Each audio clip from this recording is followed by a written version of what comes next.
Go get my code.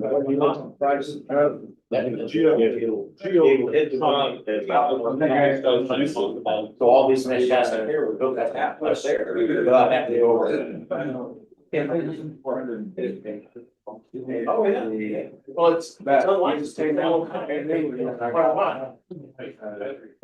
It's just. They're I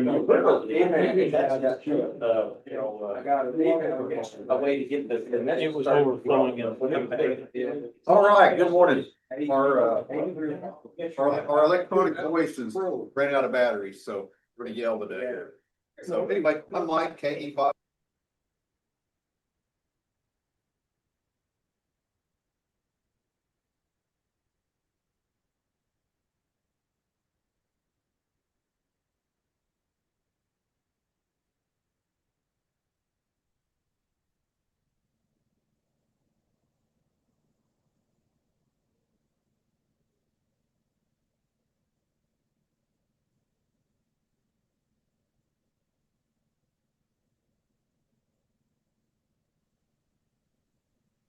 Lost the audio.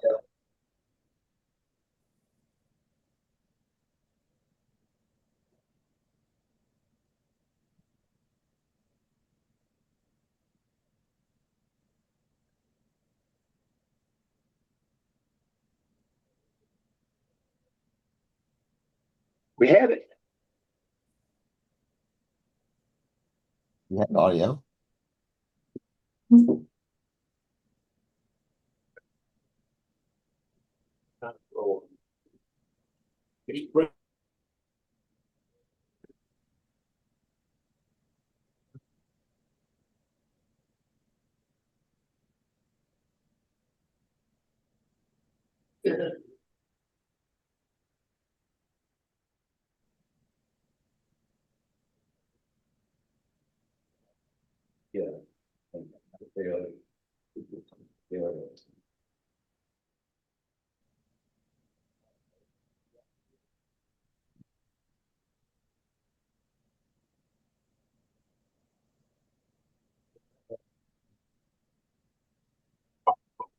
Yeah, go ahead and introduce, and we'll just tell them by chat to go ahead. So, okay.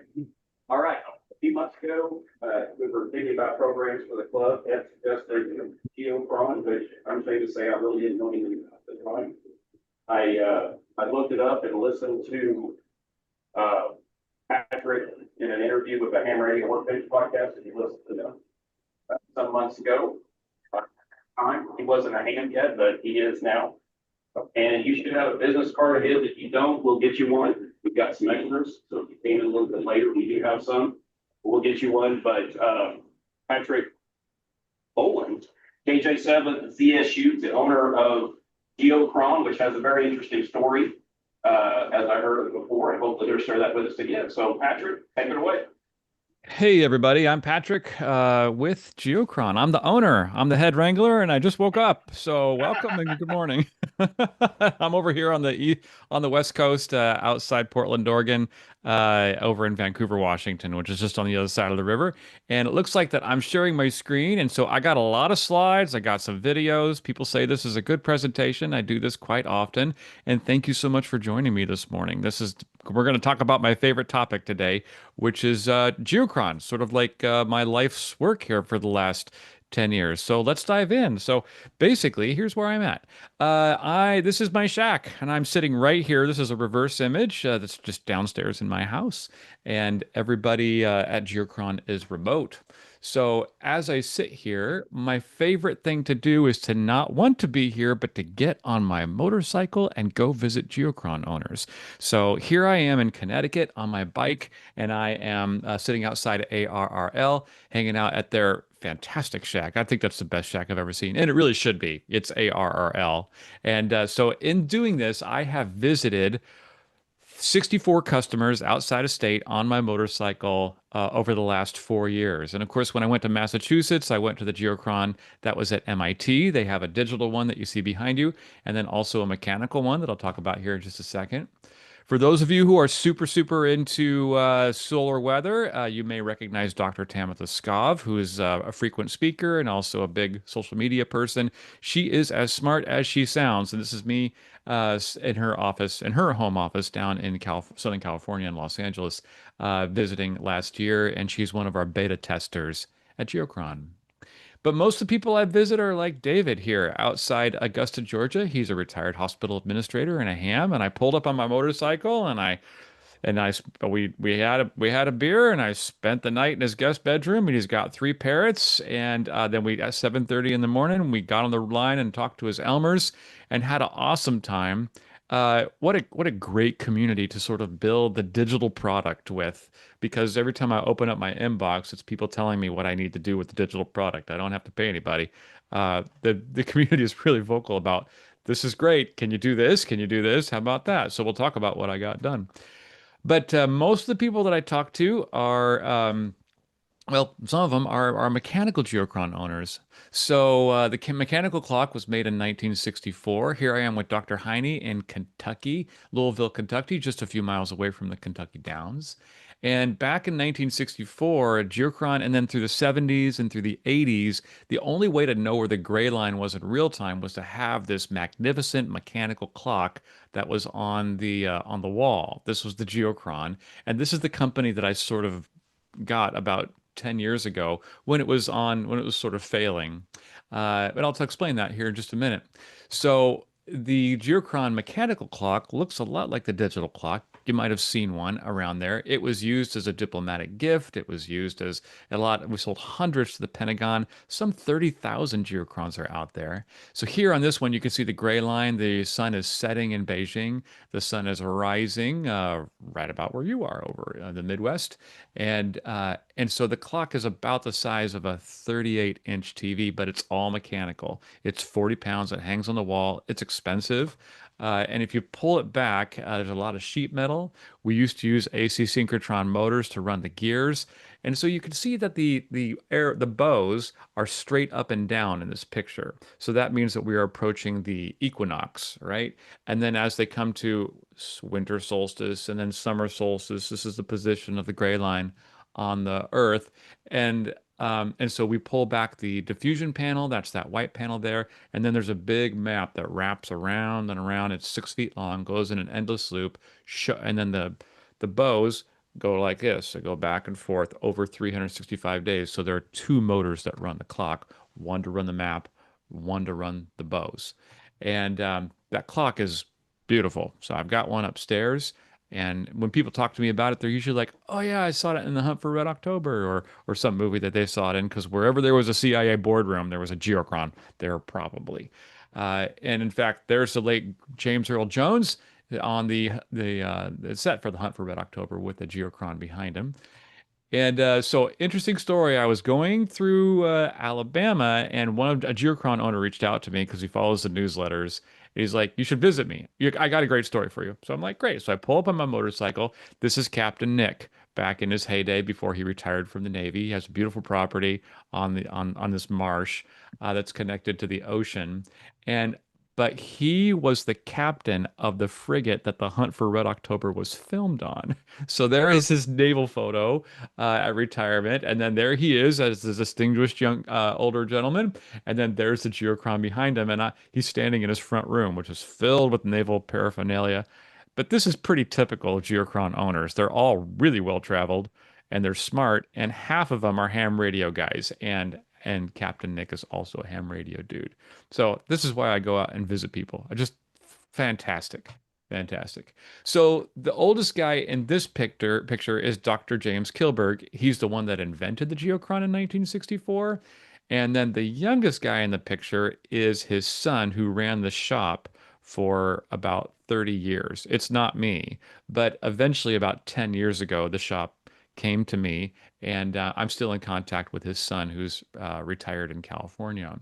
But with President Reagan, he had a Geochron as a governor of California, and he moved that to the White House. And then when Gorbachev first came over after the fall of the Iron Curtain, he gave Gorbachev a Geochron as an example of American ingenuity and a diplomatic gift. And so that was sort of Geochron Mechanical's heyday right there. So when articles are looking back about Geochron, you're kind of looking into the past, right? Famous people who have owned one. I spend most of my time working on what's happening in right now, which is the digital clock. However, I am pleased to say that the Geochron mechanical clock, for all the mechanical oddities that have disappeared into the mists of time, Geochron Mechanical is still in production today.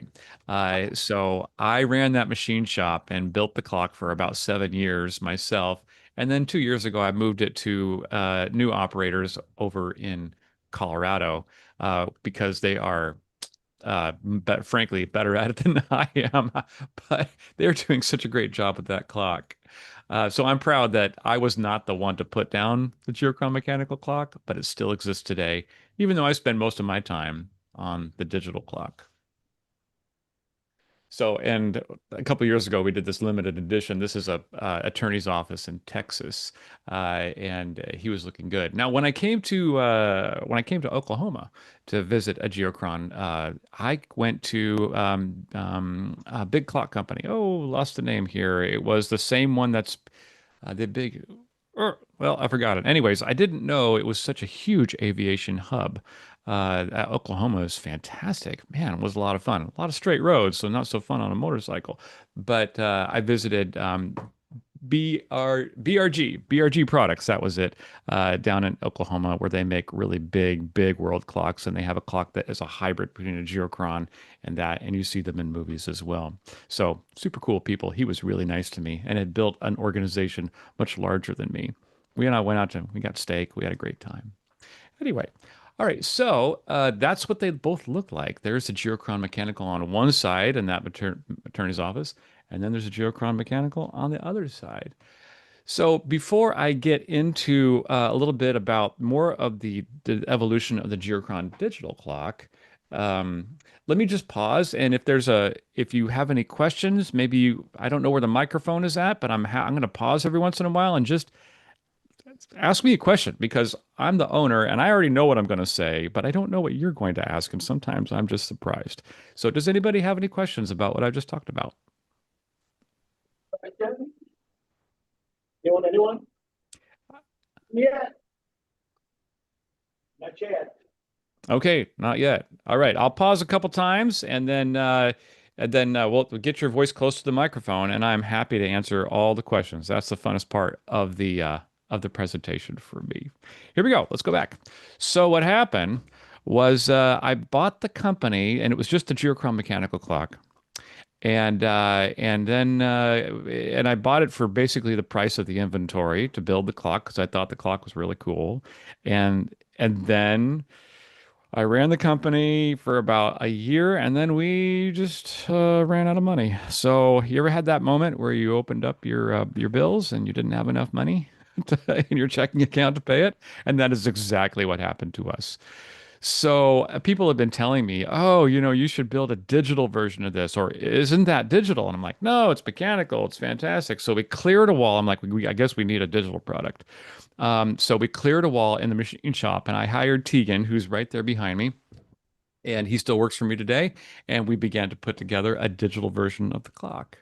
And what we came up with is pretty unusual. It's something beautiful. So it's based on the same form factor, that Mercator projection map of the Geochron digital clock, of the Geochron mechanical clock, but except if you've seen that movie like Buzz Lightyear, if you like the Toy Story, Buzz Lightyear is like, well, there's something like about Woody, right? He's mechanical and lovely and historic, and then there's Buzz Lightyear, and he's plastic and he's cheaper, and he is all that. And so that's what the Geochron Digital is. It's fantastic to look at. So the problem that we were running into, though, is how do we provide a 4K configurable display to people without streaming it? So the problem here is that if most people are buying a TV so they can project this full time, and then if you had a 4K streaming like you're watching Netflix straight for 2 weeks, you would get a note from your internet service provider that would say, "Hey, am I still online?" Yep. Okay, all right, great. Um, so they would say, "Hey, you've exceeded your bandwidth for the month. You need to stop showing this." And so we needed a device in which you could show not 20 gigabytes an hour like you were streaming, but you would be able to show it at 20 megabytes an hour. And so what we did was we provided a small computer on your end, and in the form of the Atlas Pro and also the Atlas 2B, and it looks like this. So instead of streaming at 20 gigabytes an hour, we're really working at about 20 megabytes an hour. So this is super useful, and so it's like, think of it like a laptop computer that you put in. That doesn't have a screen and that doesn't have a keyboard, but instead comes with a remote, and then you plug it into the HDMI port on your TV.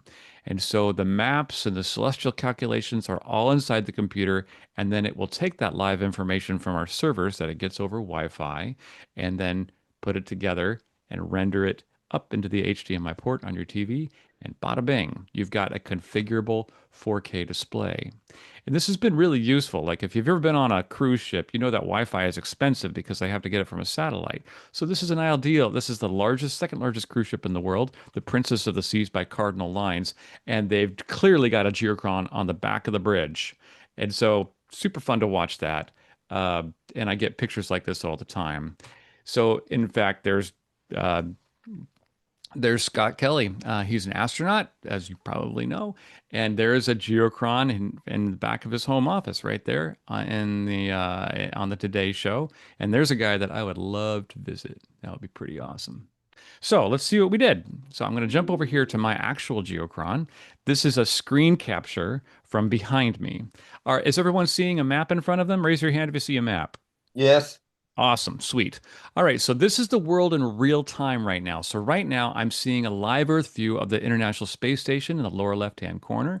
I'm seeing parks on the air, summits on the air. Those are the little triangles. I see a big snow, a pretty huge storm that's coming across the lower part of Oklahoma, and a big one extending up into Missouri, and some snow that's going on up in Wyoming. I see DXing that's happening all over the place. Solar weather on the right, aurora forecast on my left.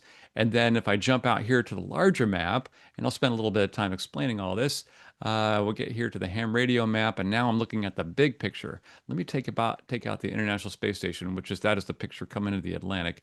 And I'm going to turn that off so we can see a little bit more of the whole thing. There we go. So there's parks on the air, and then where it's green is where it's raining, where it's blue is where it's snowing, and where it's orange, you see those big orange circles like over close to Singapore above Australia. Those are large earthquakes that have happened within the last 24 hours. And so that is another one of the features of the Geochron. What I'm trying to do is put together a full live map of the world in real time. And so every couple months, we're adding another layer of cool stuff. Like just this week, we added summits on the air, which is part of the expansion. pack that we are putting together. So coming back to that, I'm going to talk a little bit about some of the cool features. I mentioned the International Space Station. There's a camera on the ISS. You've probably seen it, and it's shooting down and looking at the Earth in real time, which is perfect for what I'm trying to do with the map, which is to create a map of the living Earth. If you can imagine soaring over and seeing, everybody can see where the position of the ISS is at, but to be able to see picture in picture where it is in real time. And then even at night, you can see lightning storms in Africa or maybe over Brazil, where there's often lightning storms because of the heat, the heat that's rising up over the Amazon forest. And so you could see that on the Geochron. I mentioned the earthquakes. Here's a lot of earthquakes. Last year I rode through the Permian Basin down in Texas, and you see that 3.74 earthquake that happened in the lower right-hand corner over Dallas, right? When I first started this, there wasn't a lot of earthquakes that were happening in the Midwest. So there's not a caldera there. There's not a tectonic plate there. There's no volcanoes there. So what's creating that? Well, as you guys probably well know, it's fracking. So they're injecting salt water down into the mantle of the earth, and that floats and that pushes the oil up to where they can get to it. So I think it's pretty cool that you could see that happening on the Geochron. And then we have aviation. I'm going to jump back over my screen here, and right there. Right there we are, back to my screen. And let's just check out where all the Alaska Airlines are at right now. I'm going to jump into USA. We're showing there are 86 Alaska airline flights in the sky. You can see that in the upper header, and most of them are over towards the West Coast. You can see them heading up into California. Their base is in Seattle. That's their hub. And then there are 16,633 commercial flights in the sky right now. So I think it's cool that you could see that on a Geochron. Okay, and then like 2 years ago, we just spent a lot of time working on weather, and so we have 2 years ago we had three hurricanes in the Pacific Ocean and three typhoons in the Atlantic Ocean. But this last year was no less interesting. We had Hurricane Beryl, which came up into Texas, and here you can see what's called a geosatellite view of the map. So we took an actual picture in real time from the NOAA satellites, and then we put it over the map. And then so you can see the signature of the storm. We're in the clouds and the topography of the Earth. This is in real time. Over the top of that, you see radar. Over the top of that, you see earthquakes, those little dots that are happening down the West Coast. And then a little bit over by what looks like Santa Fe to me, maybe, or in Texas. And then over that, we put some aviation. It's cool that you could see that on a Geochron. But there's interesting things to see in the pollution layer. So this is a PM 2.5 particulate pollution that is in real time on the Geochron. And on January 8th, NASA has a satellite that is just looking for hotspots. Sometimes they're industrial hotspots, but usually they're forest fires or some kind of fire. And down on January 8th, there was a conflagration of multiple hotspots that you could see from satellite all over Southern California. And this turns into the Palisades fire. And so you can see that pollution, that PM 2.5 pollution that's spreading from January 8th to January 9th to January 10th up and down the West Coast. A real tragedy. And my brother was evacuated during that time. So it was just really interesting to watch this unfold on the Geochron as one of the 85 live layers that you could see over the maps. And then when it comes to weather, the stuff that you would expect.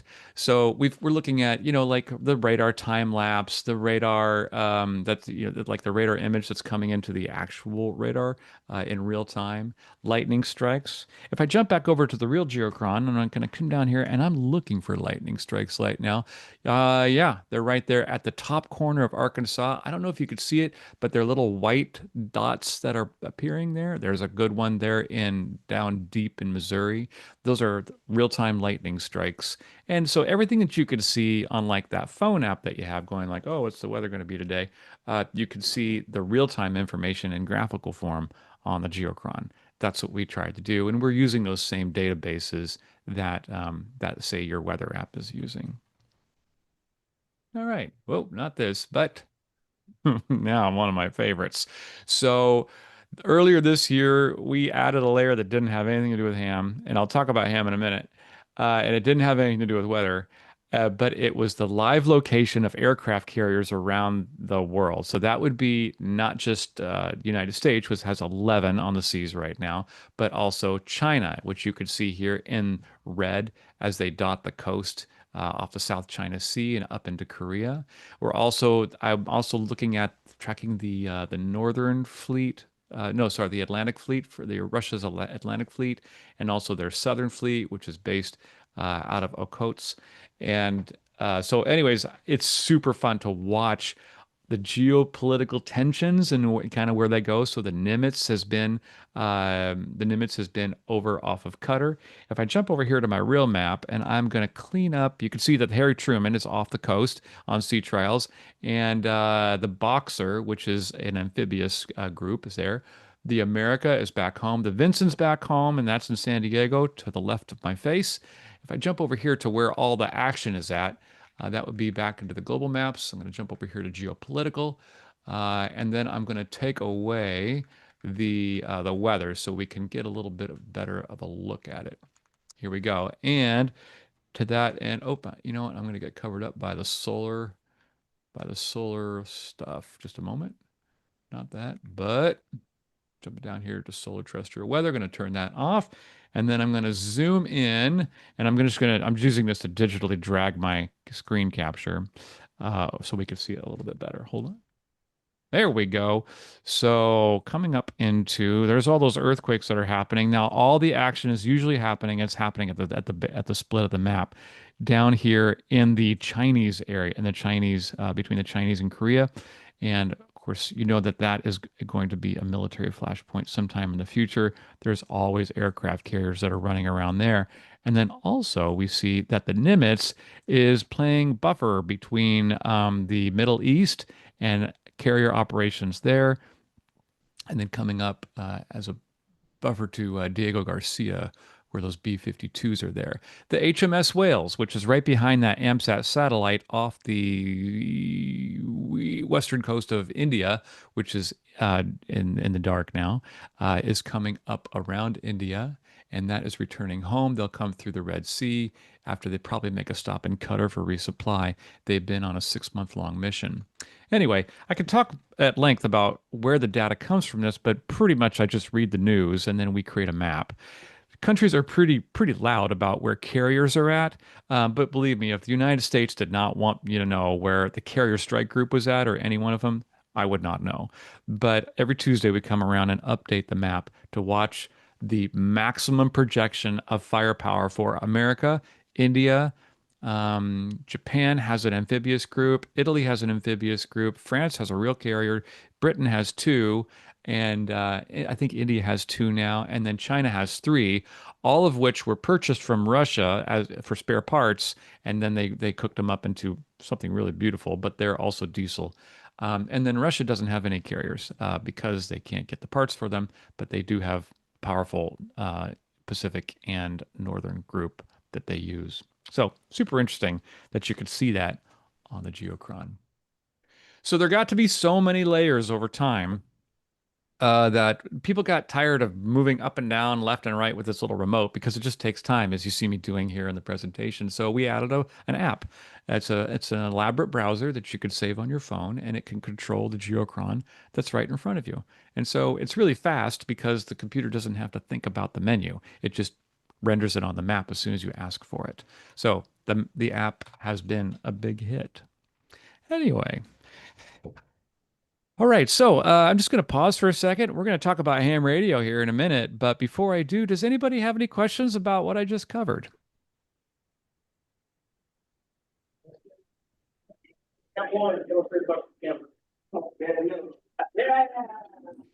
So the sound is real scratchy. If you could get close to the microphone, wherever that's at.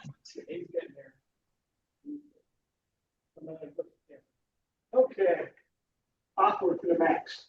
I noticed on your website, I was just looking at everything else, you have a whole bunch of different bundles to ham, the weather and everything else, but I noticed on your display you're showing, they're all overlaid onto one what appears to be presentation. Do you have a bundle that does all the overlays? Yes, yeah, I do. That's the last slide. I'll get to that in a minute. But to answer that question quickly, I'll show you what it is. So this is everything that's under the Live tab is provided for free for the life of the unit. As long as you plug it into the internet, you'll have all the maps already and everything.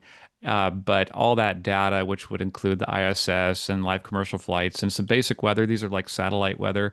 If I come down here, that's some basic weather, this sort of thing, which I have. That's all for free to any Geochron that is able to connect through the internet. Under the premium tab are specific categories for people who want special information, and most of these categories I have to pay for that information. So that's how that works, and I'll explain a little bit more at the end. Other questions?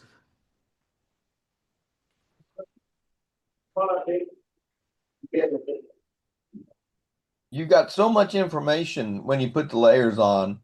Is there a package that lets you split and have two views so you can see the information without it being so cluttered?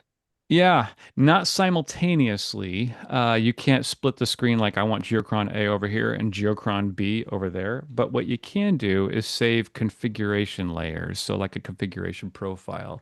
Let me show you what that means. If we come over here to down here into configuration profile mode, you can save, I want this sort of screenshot, this sort of like I'm going to save a desktop. I want desktop A. And then I come down here and I can select different ones, or and then you can have them rotate through. Like I want to see all the weather right now. Okay, now I want to see all the ham right now, and you can rotate them and select them as you wish. So because we're just limited to one screen, this is a great way to get all the data on without completely obliterating the map with all the live data and to keep it legible for you. Does that answer your question? Yes, yes, it does. Great, great. Other questions? Some more, hold on. I couldn't hear that. Yeah, I saw that you had, a proprietary computer with an HDMI output program. Can it be downloaded as a standalone program on your own computer, or maybe even an app for a telephone or a screensaver for a Wi-Fi TV? Yeah, yeah, that's a great question and one that we get often. So when it comes to the little computer platform, we're pretty much in bed with this. Geochron is and then we have the Atlas Pro. This is the Atlas 2B. So there are two different hardware configurations. Um, if we had a downloadable feature, we would have to rework the entire program. So we're looking at like maybe like I don't know, maybe 150 to $200,000 to get that done. So this is kind of how it started, and we're stuck with this for right now. But I think years into the future, we might be creating a program that you could download, or perhaps that was browser based, which would be interesting.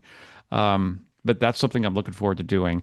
We have there's just four of us that run the whole company on the digital side, so we're focused on improving and really building out a huge package that's available through this platform. You mentioned that you got the two computers. What's the difference in performance? From itstillworks.com, a faster processor performs simple tasks more quickly than a slow one. Sorry, I lost that. You mentioned your two units that you have. If I say, anyway, what you call them, my Alexa goes off. But Oh, I heard it. yeah, Okay. your two boxes that you have, the little one. Yeah. Is there a difference in performance between the two?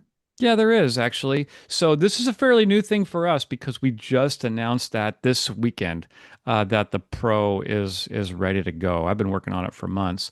But the difference between the hardware platforms, and I don't have a slick slide about this, but so this is the Atlas 2B, and it'll show about maybe 30 layers and maybe one good animation at a time. That's just the limitation of the hardware.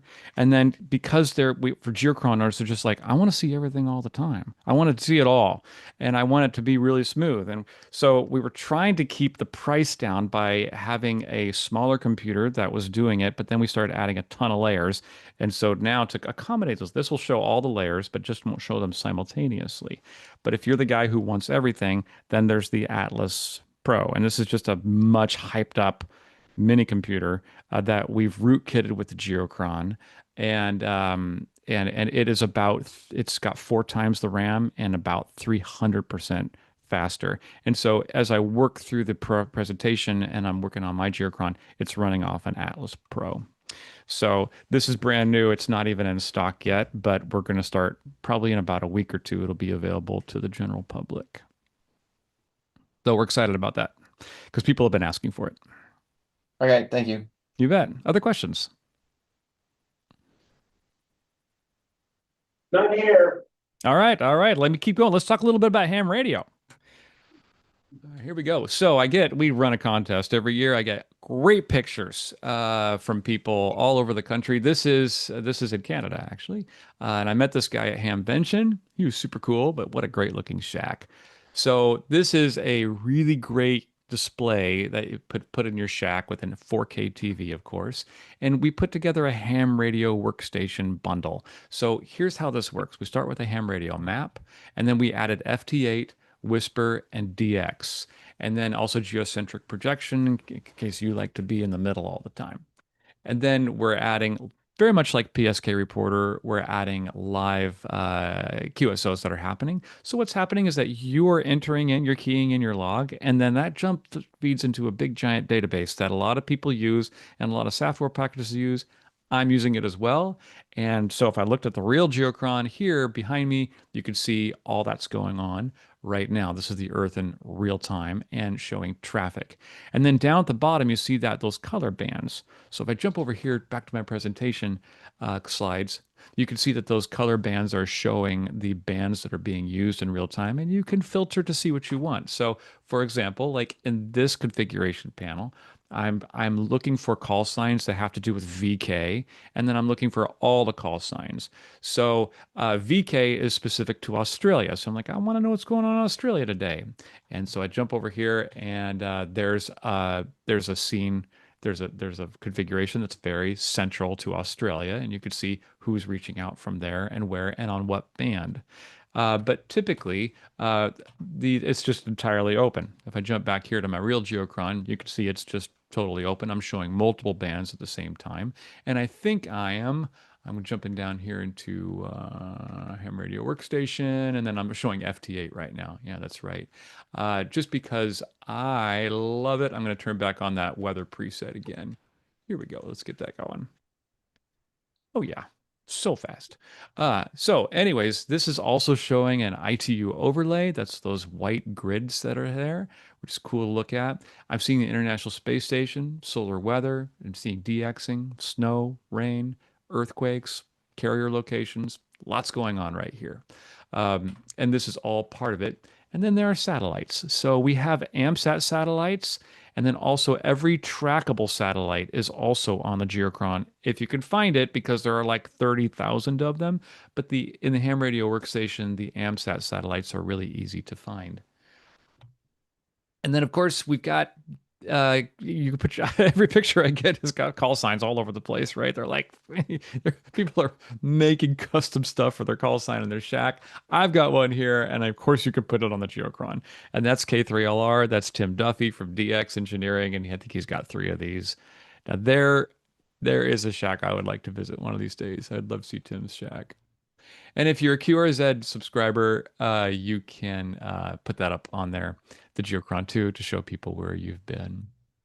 And then cool stuff that you don't see very often. And this is the Sublunar Point and Moon Terminator. I'm going to jump over to my Geochron here, and let's take a look at that. So some people, I'm going to turn on, there it is right there. I was just on top of it. And so it's at a very high opacity right now. It's going to be in purple, and let's crank that up and see what happens. All right. So we can see that the sublunar point on the moon is directly over the border of Chad and Niger. You can see it's that black dot there in the middle of Africa. And then where the moon is shining is the interior of the pink line. So right now, if you walked outside, and you would not see the moon, first the sun is shining, but because the moon is moving, it's moving our direction, but that's where the sun is shining. So I think it's just really cool that you can see that on a Geochron. We added that last year. And then solar weather, which is cool. That should look familiar. Aurora forecast, that should look familiar. And planetary locations, a little bit above my pay grade, but that should look familiar. And now we get into maximum usable frequency. So this Geochron's a great way to explain this. So as you know from hams, because we're bouncing the signal between the Earth and the ionosphere and seeing how far we can get as it bounces between those things. Some point, the ionosphere is not going to reflect that signal anymore and is going to bounce off into space. So I'm here on the West Coast, and those green dots are the locations of actual ionospheric radars that are pinging the ionosphere and seeing how high they can get on their megahertz before it doesn't come back. So where I'm at, it's 20. That would be 20 megahertz. Let's say I'm trying to hit Japan. So I'm going from 20 megahertz and then following that Great Circle route over Alaska, past the Aleutian chain, up into 17 megahertz, down into 16 megahertz, and then down into 18 megahertz. So my maximum usable frequency is going to be 16, because if I use 20 megahertz, it would get lost somewhere over the Kamchatka Peninsula in Russia. And then those grid lines, that's a supercomputer somewhere that's thinking about what the maximum usable frequency is for that location on Earth, even if there's not an ionospheric radar there. So if I come down, I'm looking past Mexico, there's 28. As I come down towards South America, it's 21, moving down into 25. And so that's a great way to explain maximum usable frequency. But MUF also illustrates a problem with the Geochron, which is there's just too much data. And if you turn it on all at the same time, then you get like this is a heat map that is provided of the maximum usable frequency, then it obliterates all the other stuff. So like here is example, somebody asked like, oh, can I have two screens? No, but you can have configuration profiles to avoid this kind of problem, which is too much data on the screen. You can't even tell where the continents are at because I'm seeing maximum usable frequency. I'm seeing call signs over North America. I'm seeing solar weather, planetary locations. I'm seeing rain and wind and all that stuff. So super busy and not needed. So what we do to solve that problem, and here is an overpopulated map as well, which in our real map here, we're getting close to that point. Wow, everybody's out this morning on at the parks on the air. Look at all those activations. So coming back to this, yeah, so you can you can turn those layers off and on using that green toggle, and then also change the opacity of the layer. So here I'm using I'm using ocean temperature. You can see there's a storm that is right out there off of the East Coast. And as I turn up the opacity, then it makes it really red because the water was very warm in July 19th of 2025 when I made this little video. And so here, watch me do it again, coming up to the layers. And yeah, so you can mix and match the layers as you like, and then also take certain layers and store them into a configuration profile if you just want to see that particular custom screenshot that you have. So that's how that works. Another way to do it is to turn the map into grayscale. And here I see all these satellites that are spinning around at 5 miles a second. But if I jumped over to my Geochron, and I'll just show you how that works. So I'll come over here, and grayscale mode will take the base map and it will put it into grayscale, and then all of the live layers on top of it will be colorful. So I'm going to come over here to DX spotting. And is there anything else I want to see? Oh, let's turn back on the weather, solar weather. And so anyway, so now you can see that there is a lot of popping of those live layers, and you can make out where the maps are, where the continents are at. And what I wanted is the ham radio map. I'm going to turn that on now. There it goes. That looks better. So that's another great way to try to sort through the information simultaneously when there are a lot of layers going on the Geochron. All right, and one layer that I would love to see just real quick is I'm going to turn back on the ISS camera because it's about ready to go into night. So let's see if we have a signal down there off the coast. Ah, we do. Awesome. So you see the big egg shape, the yellow egg that is down in the lower southern hemisphere below Africa. So that is where the International Space Station is at. And then right next to my face, and I will move it out of the way, That's what the world looks like right now, right there. I think that's magical. Anyway, I'm going to stop talking about that. Okay. Here we go. So, the question, I'm getting to the end here. This is what it costs to get into the whole thing. So, first of all, there's the Atlas 2 and the Pro that is available. And so you're going to have to bring your own 4K TV. I'm not in the business of selling 4K TVs, but please don't put it on a 1080 because it'll work. It just won't work. It won't look very good because it's the glittery, all that pixelization, the glittery, brilliant detail that makes the Geochron shine. What's included inside the little atlas is the global maps and the time. That's all embedded. And then there are 16 layers, like I showed you. That would be coming over here to the real map. Everything that's under the live tab is just included. So that's part of the package. You don't have to pay any extra for that. All that stuff's already there. Then coming back to my slide. There we are. And then for special audiences, there are premium live layers. So this is data that I mostly have to pay for. And so I pass that cost on to my customers and through our servers. So I'm going to make my face go away so we can get a better picture of this. Specifically, so what's the difference between what's included and what's premium? Well, here's a map that's just everything that's included. You got some basic satellite weather. I can see where the cloud cover is at. I can see where it's raining and snowing and stuff. I can see the ISS. I can see there's different topographical maps that are happening here, the gray line, the analemma, the 24-hour time zones. But if you add more specific weather that's highly more detailed, you see earthquakes and all that stuff, then it gets more interesting. Here is a basic ham radio map. This would just be what's included for free. So I see aviation, I see some satellites, I've got basic weather, and I see the ham radio map. But when I add all the other stuff, kind of like what I have here in the live map, let me jump out of that, then it gets much more interesting. And this data costs me money to get and also costs me money to send to you. So that's why it's part of a subscription. And that's a bad word, but otherwise Geochron wouldn't exist. So specifically in the ham radio workstation, here's what's included in all of that. So there's the DX spotting and the FT8 and the Whisper. Awesome. Maximum musical frequency, the solar weather, center projections. You could read this. Now, you could go online and open up 20 browsers and get this all in one place. But Geochron's specialty is that we're able to create this on a big 4K glittery map. That's what our company is all about on the digital side of the house. So this is what we're trying to do. And this is these are the features that would be in the amateur radio workstation. And not shown on this slide would also be Summits on the Air and Parks on the Air. Got to fix that. So here's what this looks like. And here's where the money happens. Let me move my face over here. Everything that's on the left is for free. So everything, like we sell to a lot of schools, and I just want some kid to look at the Geochron and say, oh yeah, because he's looking at satellite weather and they're seeing the installation pattern. They're like, yeah, right. So then late in the season, I see that the water heats up and it creates it pushes the heat up and the moisture up into the sky, which creates storms, which creates hurricanes. It's just, you just understand that as soon as you look at a Geochron.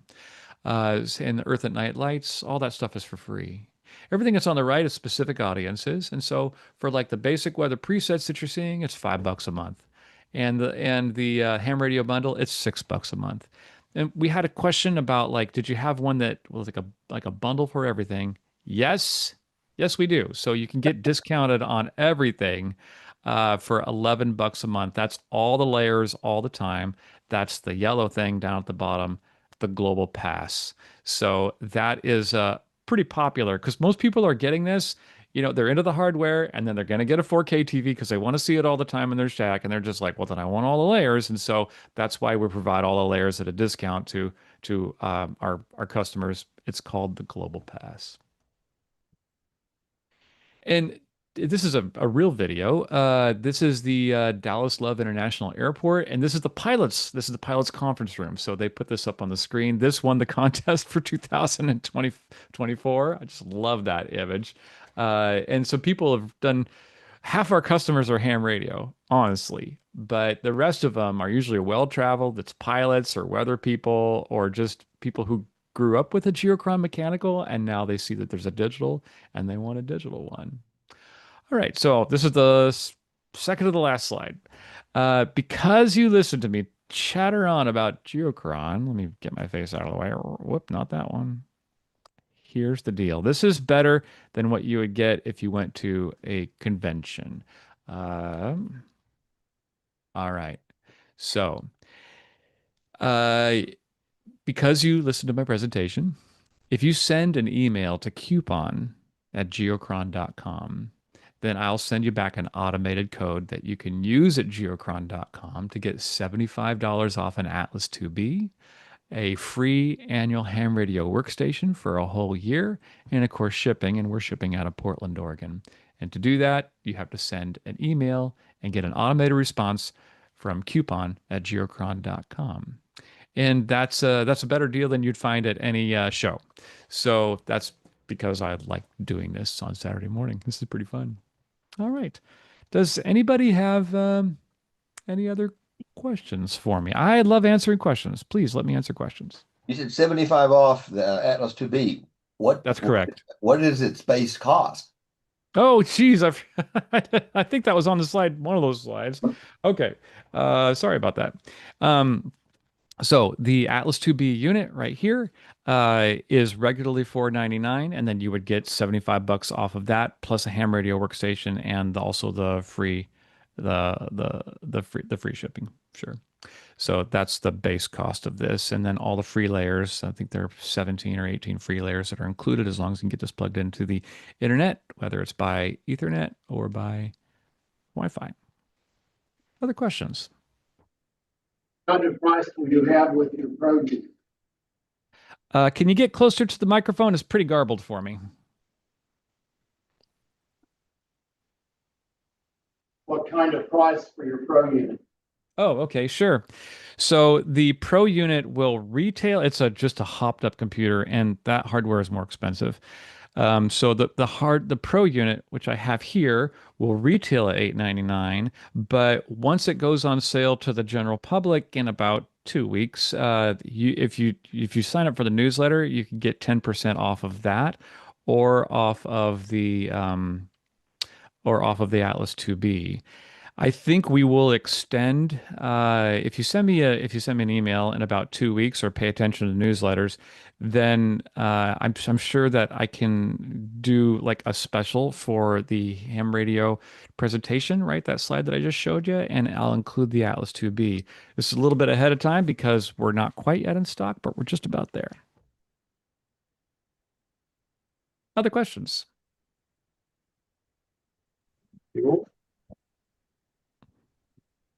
So on your annual subscription, Yeah. if you had multiple Geochrons, say you had one at your house, one at your office, would the annual subscription have to be individual for each device? That is correct. Yeah, we don't have an enterprise system that allows multiple subscriptions on one email address. However, if you were going to we have people that'll buy 5 or 6. If we're getting into quantities like that, then we can handle that manually within the system. But if there are just 2, then it's going to be 2 subscriptions for 2 units. Other questions?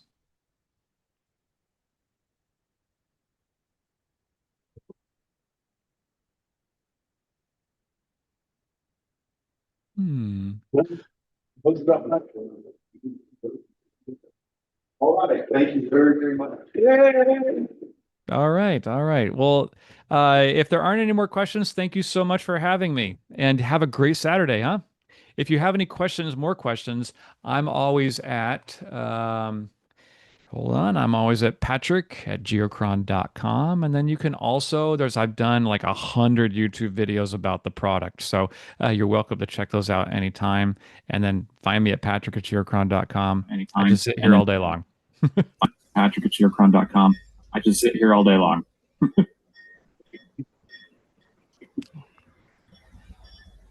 Take a break until 10:30. The recording has stopped. Take a break until 10:30.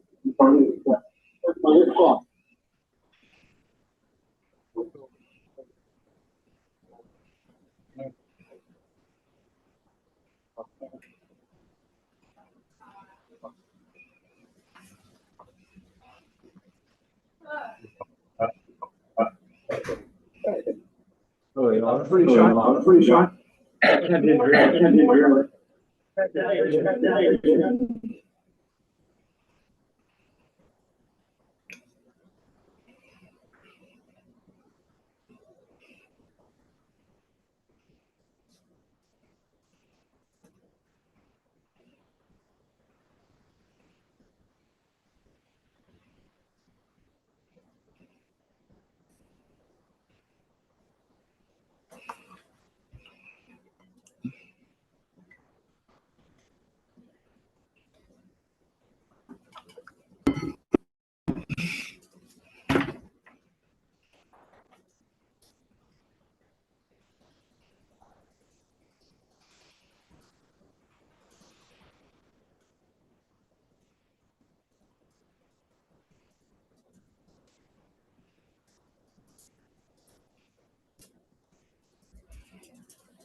Well, I called Jerry. Jerry's gonna go home. His car, he's got his car there.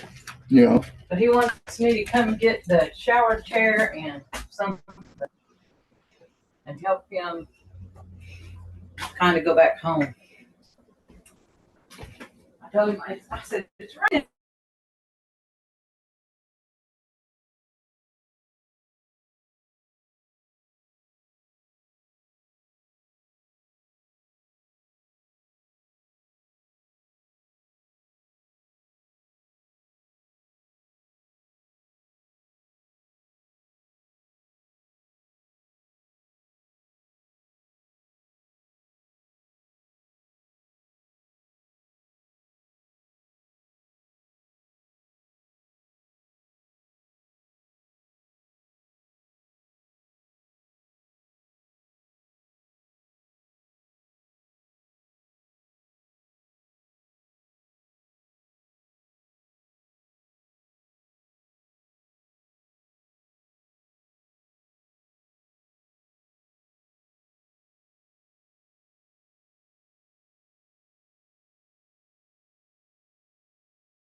machine. We plan on getting out to the site now that Tamarama is over. We've been rather busy.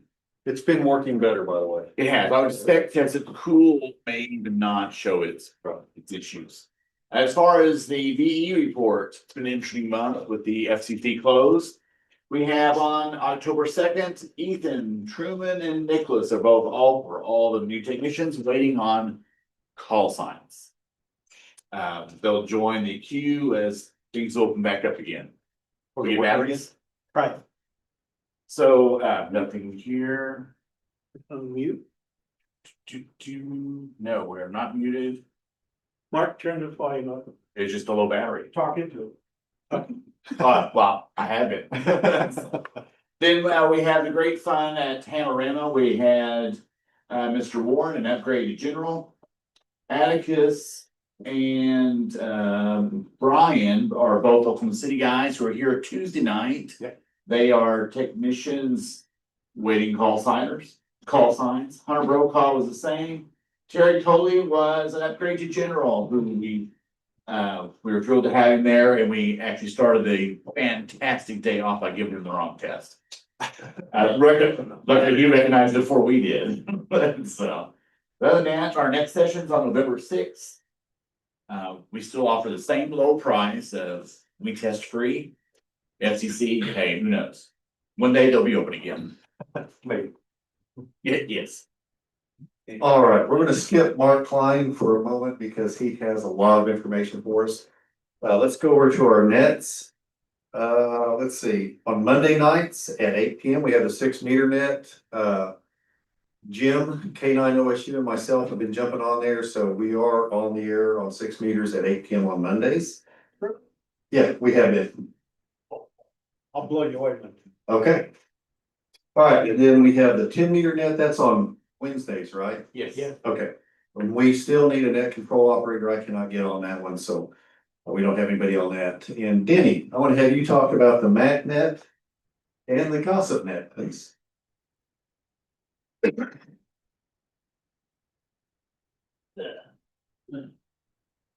All right, the magnet is that every morning except Sunday at appropriate times. And we have a lot of people showing up on it, anywhere from 30 to 35 on down.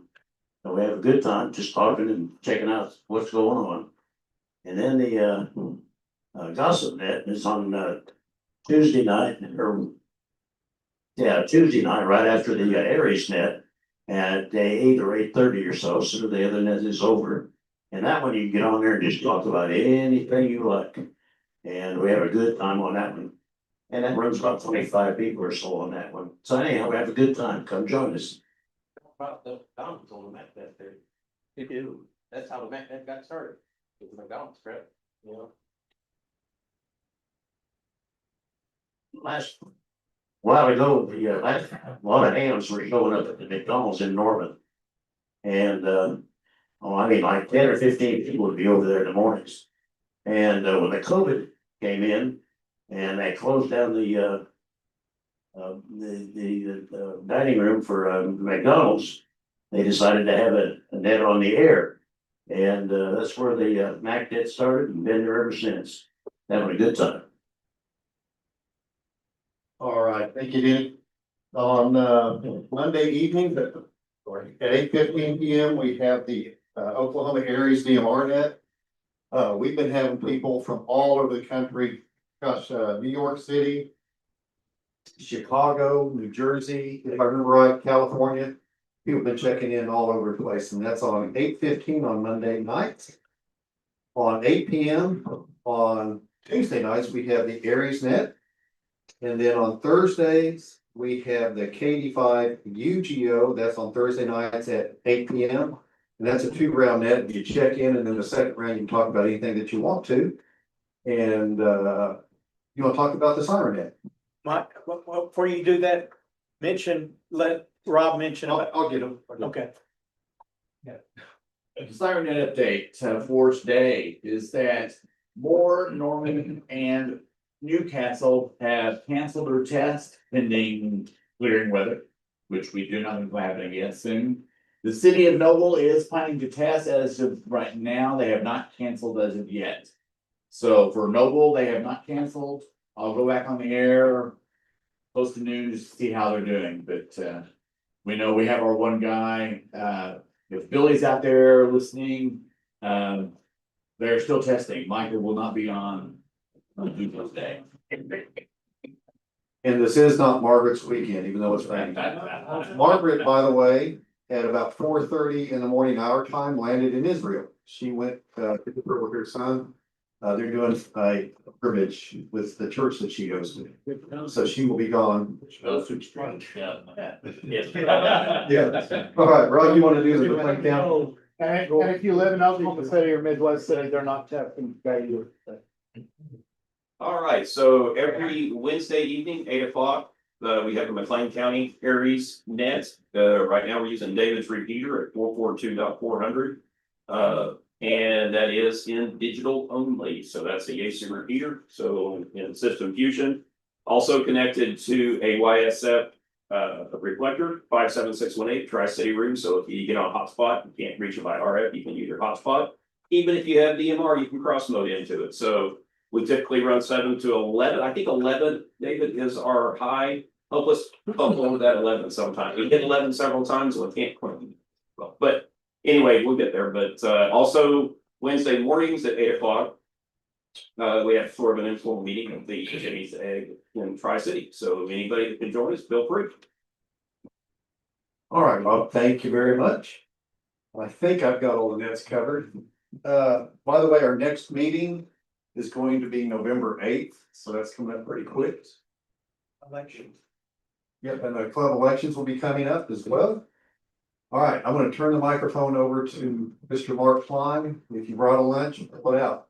I was told to take a lunch for his announcements today. Thank you very much. Appreciate it. And yes, pack a lunch and I have paper approved. It has been very busy couple of weeks for the Ham community and a little bit of summary stuff. First off is the Hamfest report. We finished strong with the Ardmore Hamfest last weekend. How many were there? Look at that. Good for you. We had about 2,200 people at Hamfest throughout the year in Oklahoma, which is, I think, a new record, but it's really good to see a lot of folks showing up. Next year, we're gonna add one more Hamfest. Shakota is coming back in January. So January puts Shakota in line second week of January.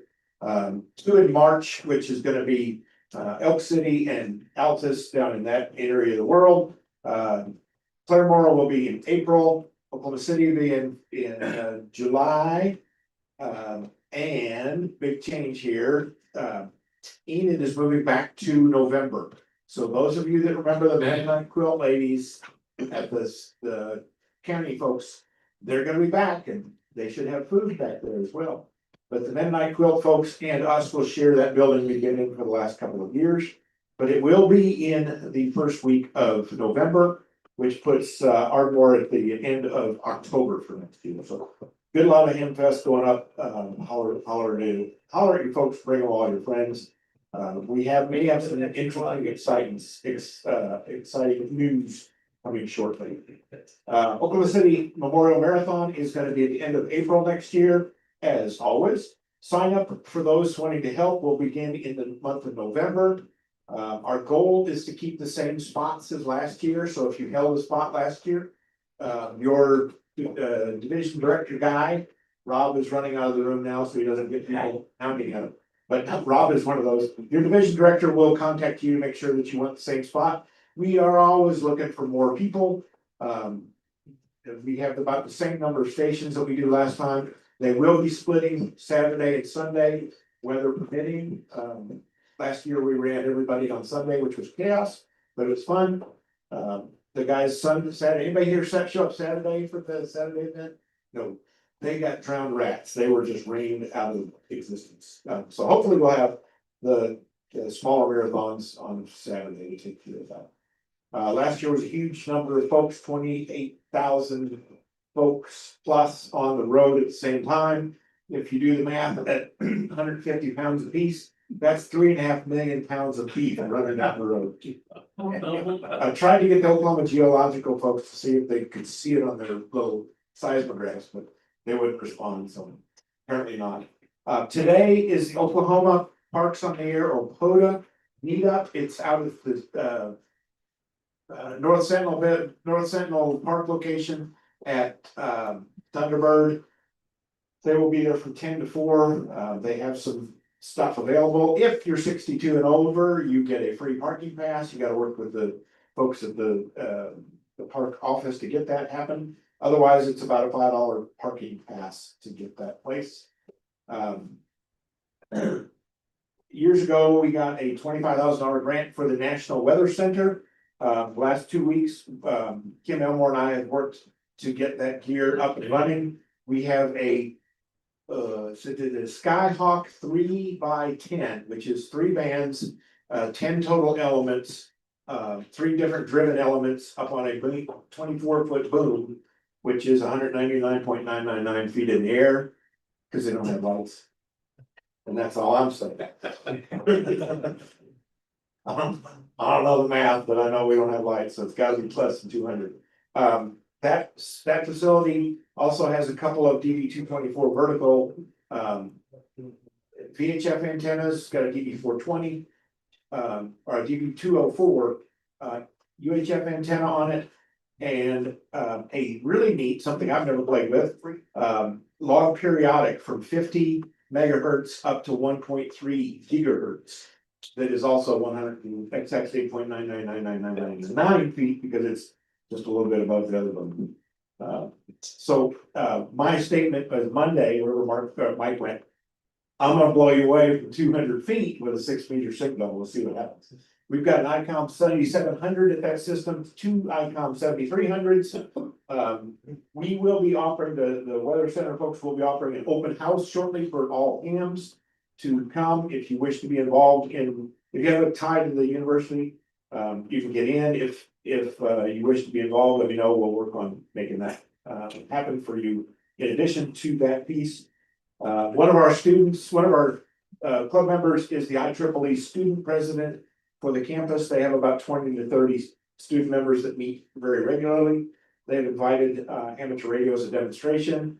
They look to do that in the spring, but we may go there and just invite the IEEE members to the open house to try to get some activities through those folks. D-Star, the 204, I'm gonna steal for D-Star, so we should have D-Star back up on the air today. When that gets put back up, the W5OU 14688 machine will be going up on one of those 224 antennas. So we'll slide it over there and get it up and running on that antenna, hopefully today, maybe next week, depending on repeater owner. Norman EOC has 2 liaisons scheduled. Neither one of them's here. One of them, I guess, is in Israel. Is that what you're saying? Yes. So Margaret's one of those, and Ian Duncan out of Tulsa has volunteered to be the liaison. The liaison's person that sits in the office and listens to the nets. If you wish to be one of those people, let me know. We'll add you to the training. I always think that's a fun place to be. You can sit and happen and stay out of the way. There's a send a letter campaign. They may not heard of the send a letter campaign for the ARL. Oh, good. The goal is to get HOA folks privileges in their HOAs to put up antennas. How many people are in an HOA? Okay, the rest of you, we want to sign that petition so we can help our buddies, because without them, we can't talk to anybody. It's a really good proposal. It's a bill, is passed through Congress, co-sponsored, bipartisan. You may have heard something in the newspapers that Congress doesn't work anymore. So while they're out, the legislative team of ARL, which is John Stratton and myself, have built a site called send-a-letter.org, sendaletter.org. And that site is collecting names and addresses and call signs so we can get people to sign up. And we will print those letters and deliver them by hand to the Congress critters whenever they show back up in Washington to show our support for this HOA bill. The bills are all there at send-a-letter.org. You can see the bills, you can see what's going on. Please sign up. We're trying to get as many people as possible on that piece. We were told we should, we were told the best that's ever been done from a grassroots campaign is 10,000 letters. And this lobbyist told us, that would make a difference. We are an order of magnitude past that at this point and going for more. If you are part of the World Radio League or the ham radio prep website people, you will be getting an email from them as well. We've got those guys involved. So take off running. If you are a GMRS operator, or if you have friends that are GMRS operators, I won't make you raise your hand, so you're not gonna be embarrassed. I'm not embarrassed. There you go. That's exactly the attitude that we're trying to fight. If you do send-a-letter.org/GMRS, you can enter your GMRS call sign and support as well. If you only want Spanish, you can do /Espanol, ESPANOL, and get the thing translated in Spanish. Both of those have come by special request from the GMRS and Spanish communities, which is pretty cool. So please sign up, please sign up, please sign up. Yes, question? Mark, I have a question. Yes. Couple of Hamfest and stuff, they've always had letters on the table to sign up. The duplicate letters, what are you doing about those? Or does it help or does it hurt? If you've already signed up, this is a new campaign, shall we say? Yeah. So if you don't want it in paper, go ahead and sign up again. If you sign, I'm from Illinois, the mantra is vote early, vote often. Yeah. If you're the vote often folks, it will say, thanks for submitting a call sign. Okay. You've already showed up. Well, in fact, I can just put it on the screen right there. Here's the call sign. If I put my call sign in, it's not really a secret. It pops up on the screen with my contact information. It shows who my Congress critters are. And I say, send my letter, and it says, thank you for submitting call sign info HCR. The call sign's already been submitted. It should be snarky and say 400 times because you're testing the damn thing too much. But yeah, it will not. If you have a problem, it will. If you can't remember if you've done it, go do it again. It'll block you, get in trouble. But that's the goal is to get. Well, I don't know. I'm trying to think that we are over 100 times the number of letters that we've gotten by doing it. I just maybe on put call sign in, it fills everything else out. Yeah, it fills out everything. If you want to do it here on a computer, come on by afterwards. We'll run you through it. But our goal is to get bunches. We are going to be snarky in Oklahoma, and our intent when these are delivered in Washington DC, we're going to have 7 people from the state show up to each one of the Congress critters with their letters at the district office as well. Hopefully we get some nice news publicity out of the thing. Put the QR code back up. Put the QR code back up. I'll do it. So if you're a QR person, Just keep your camera, open your camera. and you should be. You're really. This is a little brochure, talks about it. Everything's listed there, everything's documented. That's the QR code to get right to where you want to be. Go ahead, take it, do it, sign up. Thank you very much. Appreciate all that. All ham dinner was a success. Another 60-70 folks there at the Pickle Steakhouse in September. Those of you who were there, thank you very much. Those of you who weren't, the next event is. Question. Yeah. For those on the air, that QR code is about a half an inch by a half an inch. Well, it should work, but. I mean, it's itty bitty teeny weeny. Okay.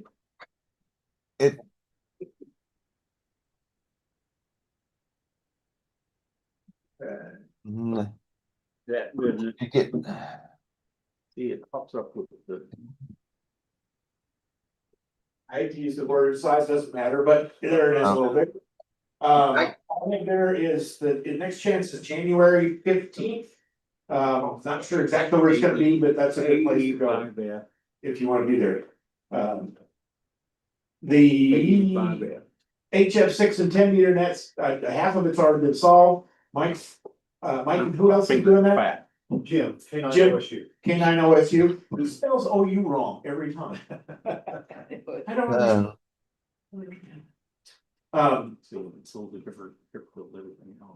So those two are up and running. We need some more net control operators.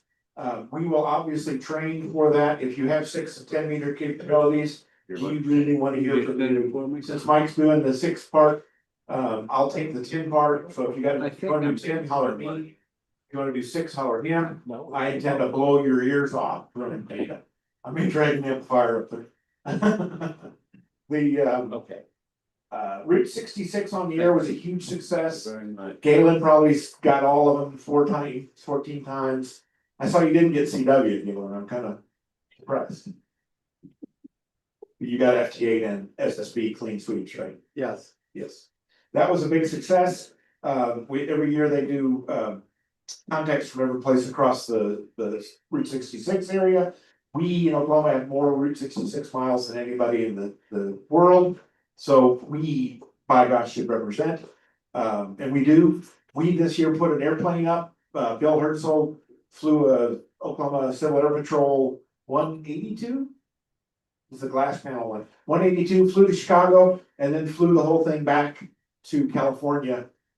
Dropping, I don't know what it was, 16, 17 locations where they hit VHF connections where they went and had a great time, except Bill's wife said never again. So his brother's an AFP, so the two of them had a great time flying across the country. But that was a big deal for last year. Next year, September is Route 66 on the air, 100th anniversary of the Mother Road. Ooh. So I'm proposing between the 3 stations that we have one out in Elk City, we have one in Oklahoma City, and we have one in Tulsa. I'm pushing that we get 100 operators. Last year we had like 25 out of Oklahoma City. Get 100 operators, people that are actually working net control on the air for the 100th anniversary. So get your amateur radio stations up and running. Norman has been deemed Route 66 adjacent. I guess. It's close enough, I guess is the way that we said it in the meeting. And with this new big station at the Weather Center, there will be opportunities for people to use that station location to work Route 66 on the air next year. So keep that in the back of your head. Get your skills going, whether it's FT8, whether it's voice or CW. We'd love to have you up and running. Oof. Okay, one more last one. Last month, I did a presentation on Get on the Air for HF. Had tons of great response from people. Had tons of people that wanted to get involved. I want to hear did anybody get on the HF air in the last month? Because they yelled at them. I mean, presented to them. Is anybody there? Raise your hands. Get on the air, HF. Yes. Yes. So you get on HF since last month? Yes. Way to go. What did you have to do to get on the air? I turn on my radio. Yeah. I turned on his radio, is what he said. Turn on the radio, have an antenna. That's right. Bill, what's yours? I haven't got there yet. I can't get to my radio yet. Well, who's got a skid steer? What? A skid steer. Yeah. Because you can get That's what it's gonna take. you can get to his dining room. You just take a right out of the living room and get into the dining room with the skid steer. That'll take, go start digging stuff out. Has anybody else tried to do HF stuff and found that they need something? We would be happy to help. Anybody got any needs that they want to talk about? You're up and running? Yeah. By the way, it's been fun. The last week or so, and I'm hit or miss, but 10 meters has been on. The other day I was on, it was after dark, and I mean, there was people everywhere. West Coast was coming in strong, and then during the day I talked to Czechoslovakia, Great Britain, all over the place. So it's been fun. I'm done. Are you done? I'm done. Oh, Galen's there. Hold on. Yes, Galen. So I have 2 things. Number one, along the same lines, my antenna's been down for a while, so I use one of Dwayne Angle's little in-fed portable, stuck it up, one end about 15 feet on my tower and ran it to a fence. And I was able to get a clean sweep on Route 66, so doesn't take anything fancy. Yeah. Cause this, there's nothing fancy about this little antenna that I use. And secondly, Mr. Klein. Yeah. With the station at the Weather Center, are we going to try and participate in Skywarn Appreciation? Which should be the first weekend of December. That's not a bad idea, but that's like way far away, right? But you said it's first part of December. First week of December. It's normally the first Saturday or your first weekend in December. I haven't looked at it this year, but I think it'd be good, I think it'd be a good Hello World one. we need to get Norman back on the air. Well. Okay, one other thing I want to add to Mark's short list here. One thing is in November, first Saturday actually in November, the National Weather Center here in Norman puts on a big festival. And Stars Club does participate. We have a big setup in the parking lot with a lot of other hams and stuff, because we want to show off how amateur radio works with the Weather Center and how we do it in severe weather and so forth. But we also have a wonderful privilege, and I get to do this each year. We have the 3 major networks bring their choppers generally and set up on. This time we've only got 2. Probably one. There's only one media station that's got one now. Well, 5. He'll probably just when the meeting goes out.